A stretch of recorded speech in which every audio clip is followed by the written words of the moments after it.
नमस्ते। आज का ये वीडियो सीनियर सिटीजन्स और 50 प्लस अबो लोगों के लिए है।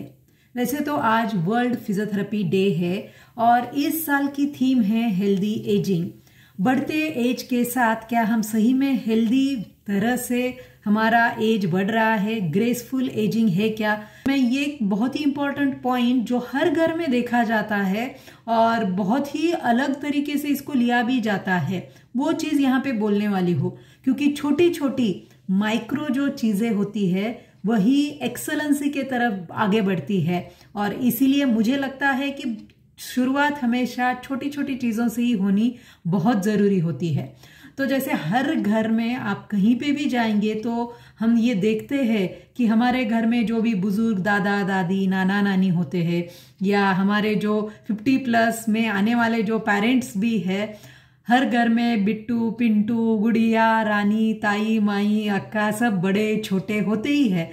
तो होता क्या है ऐसे, इसमें जब भी कुछ चीज लेनी है, जैसे कि दादी है तो गुड़िया को बुलाएगी और गुड़िया मुझे पानी दे दो, फिर पिंटू होता है उसको बोलते हैं कि पिंटू मुझे दवा दे दो, या फिर ताई माई होती है उसको कहा जाता है मुझे मेरी काठी दे दो उठ चलने के लिए। और हम भी कि मेरी दादी मेरी माँ या मेरे नाना नानी मुझे कुछ मांग रहे हैं, चश्मा रह गया, घड़ी रह गई, दवा रह गई, रिमोट दो, मोबाइल दो, ऐसे छोटे छोटे चीज़ों के लिए बच्चों को बुलाते हैं और फिर वो चीज़ें बच्चे देते हैं और हम इसको सेवा भी समझ लेते हैं, हम हमारे बड़ों का सुन भी रहे हैं। ये बहुत अच्छी चीज़ है, लेकिन as a doctor as a physiotherapist गलत कहाँ पे हो रहा है ये मुझे लगता है कि जब हम छोटी छोटी चीज़ों भी उनको देना शुरू कर देते हैं तो उनकी एक मेंटली प्लस फिजिकली डिपेंडेंसी की तरफ हम उनको लेके जा रहे हैं, ना कि उनको हेल्प कर रहे हैं और ना ही उनको ग्रेसफुल हेल्दी एजिंग की तरफ बढ़ने के लिए मदद कर रहे हैं।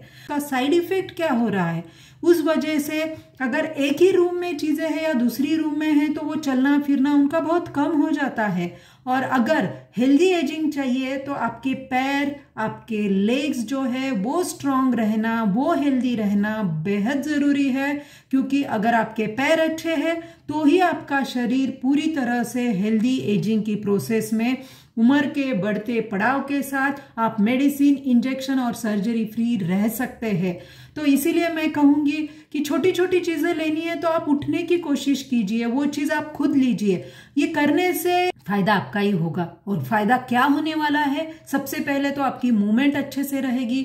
दूसरी बात जो है, इसके साथ साथ आप मूवमेंट कर रहे हैं तो आपका बैलेंस बना रहेगा। तीसरी बात, आपका मेमोरी का जो प्रॉब्लम काफी बार ओल्ड एज में दिख के आता है, भूल जाते हैं चीजें कहाँ पे रखी है, याद नहीं रहता है, ढूंढते हैं या समझ में नहीं आता है, तो ये जो प्रॉब्लम है ये भी कम होगी। साथ ही में आपका कॉन्फिडेंस बना रहेगा। कहीं पे भी आप अगर एक रूम से दूसरे रूम में भी जा रहे हैं तो आपको ऑब्स्टेकल्स क्रॉस करने होते हैं, चीजों को देखकर समझकर आगे बढ़ना होता है, तो वो आपके लिए ही अच्छा है। दूसरी बात, अगर चलना बहुत ही प्रॉब्लम हो रही है तो एक ही रूम में चीजें रखिए ताकि वहां के वहां एटलीस्ट उतना तो आपका उठना बैठना होते रहेगा। तो ये बहुत ही छोटी चीज है, इसको मुझे कहना मतलब जरूरी इसीलिए लगता है क्योंकि ये बहुत छोटी चीज है बट बहुत इजीली ये प्रैक्टिसेस हर घर में प्रॉपरली और एक संस्कृति की तरह हो रही है। अच्छी बात है जो हम बड़ों की सेवा करनी चाहिए, बट सेवा ऐसी नहीं करनी चाहिए कि उल्टा हम उनके लिए प्रॉब्लम बना रहे हैं। तो इसीलिए मुझे लगता है कि आप जो घर में जो भी छोटे लोग हैं या इवन हमारे एज के भी हैं, हमारे से भी बड़े जो एज में हैं, उनको ये गाइड करना बेहद जरूरी है कि आप थोड़ी तो मूवमेंट कीजिए जितना हो सकता है, क्योंकि इस मूवमेंट से उनकी फिजिकल एक्टिविटी होगी, मेंटल हेल्थ अच्छी रहेगी, उनकी सोशल वेलबींग इंप्रूव होने में उनके लिए मदद होगी। क्योंकि जब ये छोटे छोटे स्टेप्स वो लेंगे तभी जाके वो धीरे धीरे घर में घूमेंगे। घर में अगर घूमना उनका अच्छे से रहेगा तभी वो बाहर निकलेंगे।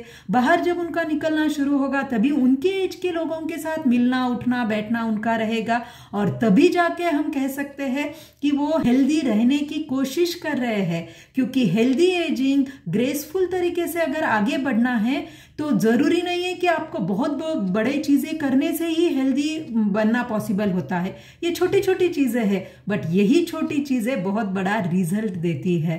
सो इसीलिए इस वर्ल्ड फिजियोथेरेपी डे पे मेरा मैसेज आप सभी लोगों के लिए यही है कि बैठ के मत रहिए, मूवमेंट कीजिए, एक्टिविटी कीजिए, जितना हो सकता है खुद को फिजिकली, मेंटली, इमोशनली इंडिपेंडेंट रखने की कोशिश कीजिए, तभी आप हेल्दी एजिंग की तरफ बढ़ सकते हैं। धन्यवाद।